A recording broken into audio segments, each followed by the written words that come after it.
Recession hits, and what's next? Recessions happen every now and then, and while they're a fairly normal part of the economy, they don't hit everyone the same way. Some people struggle the most, while others come out untouched. So, who gets wiped out first in the recession? A recession is when the economy shrinks for an extended period, typically 2 quarters of negative GDP growth. But it's more than just numbers.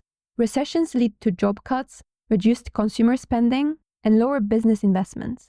Industrial production activities decrease, investors panic, and banks tighten lending. Some people feel the pain much sooner than others. Who do you think suffers the most in a recession? Drop your thoughts in the comments. So let's start with those who get hit the hardest and end with the ones who come out on top. Low-income workers are often the first to be laid off. Many work in retail, hospitality, or tourism, sectors that depend on consumer spending, which tends to drop sharply during a recession. These jobs also tend to be part-time or hourly, meaning workers don't have benefits like severance pay or strong job security. Without significant savings and an emergency fund, losing a job can lead to missed rent payments, debt accumulation, and financial instability. Next, we have over-leveraged individuals, people carrying high levels of debt, such as large mortgages, credit card balances, or business loans. These people struggle when interest rates rise or incomes drop. With fewer financial resources to fall back on, they may be forced to default on loans, sell assets at a loss, or even declare bankruptcy. Workers in cyclical industries like construction, manufacturing, and luxury goods face immediate cutbacks as companies reduce spending.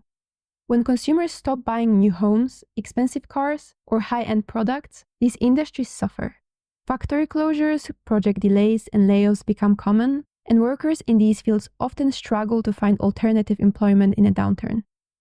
Next, we have small business owners, especially those in non-essential sectors, often experience drastic revenue drops.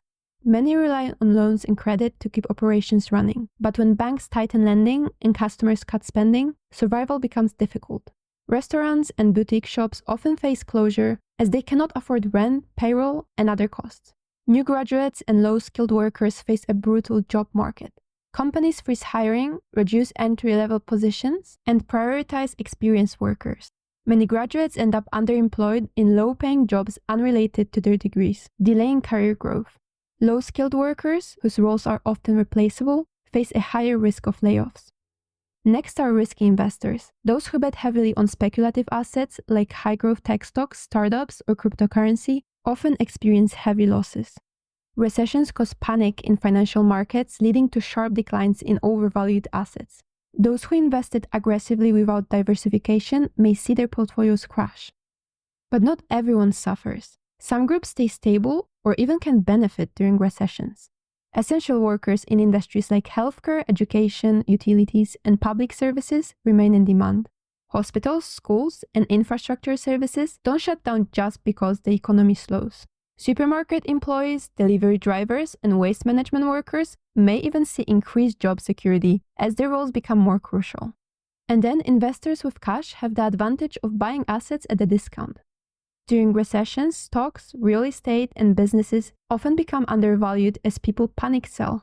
Those with liquidity can acquire quality assets at lower prices, positioning themselves for future gains when the economy recovers. Debt-free individuals experience less financial pressure.